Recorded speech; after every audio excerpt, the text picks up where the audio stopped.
তুমি যেটা ভাবছো সেটা ভুল। থাক, কোনটা ভুল আর কোনটা ঠিক সেটা আমাকে বোঝাতে হবে না। কি করবি রে? এই কি করবি তুই? কি করবি? হ্যাঁ,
দোস্ত,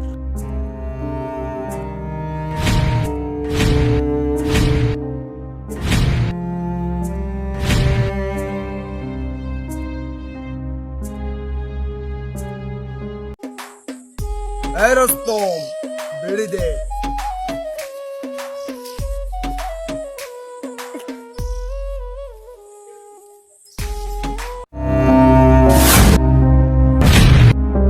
ভাই বিশ্বাস করো, সব দোষ আমার, ওর কোনো দোষ নেই, আমি ওকে ডেকেছি। ভাই ওর কোনো দোষ নেই ভাই, সব দোষ আমার ভাই। ভাই ভাই ওকে কিছু বলবেন না ভাই।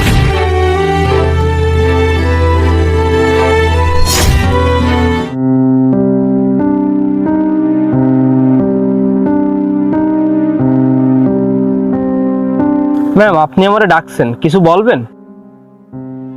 হ্যাঁ, বলার জন্য তো ডেকেছিলাম। আর তুমি ম্যাম বলছো কাকে? আপনি তো আমার ম্যাডামই হন, আপনাকে ম্যাডাম ছাড়া আর কি বা বলবো। প্লিজ আমাকে আর ম্যাডাম বলে লজ্জা দিও না। তুমি তো জানোই আমি তোমাকে অনেক ভালোবাসি। কিন্তু ম্যাডাম, এটা কখনো সম্ভব না। এটা আপনার পরিবার, এই সমাজ কখনোই এটা মেনে নিবে না। আপনি যতই চান না কেন, এই সম্পর্ক কখনোই পূর্ণতা পাবে না। আপনি কোথায় আর আমি কোথায়? আপনি যে বাড়ির রাজরানী, সেখানে সামান্য একজন কাজের লোক আমি। আপনার ভাই আপনাকে কত ভালোবাসে। আমি চাই না আমার জন্য আপনার ভাই কষ্ট পাক, আপনার পরিবারের লোক কষ্ট পাক। কিন্তু তুমি তো জানোই যে আমি তোমাকে না পেলে অনেক কষ্ট পাবো। না ম্যাডাম, কষ্ট পাবেন না। আপনি এখন যেটা বলছেন হয়তোবা সেটা স্বপ্নের ঘরে বলছেন, কিন্তু বাস্তবতা তো অনেক কঠিন। বামন হয়ে চাঁদে হাত, এটা কখনোই ঠিক না ম্যাডাম। প্লিজ তুমি একটু আমাকে বোঝো, আমার পাশে বসো। তুমি তো জানোই আমি তোমাকে অনেক ভালোবাসি, আর সামনে জীবনে যত বাধাই আসুক না কেন দুজনে মিলে আমরা অতিক্রম করব। কিন্তু ম্যাডাম, প্লিজ আমার পাশে একটু বসো।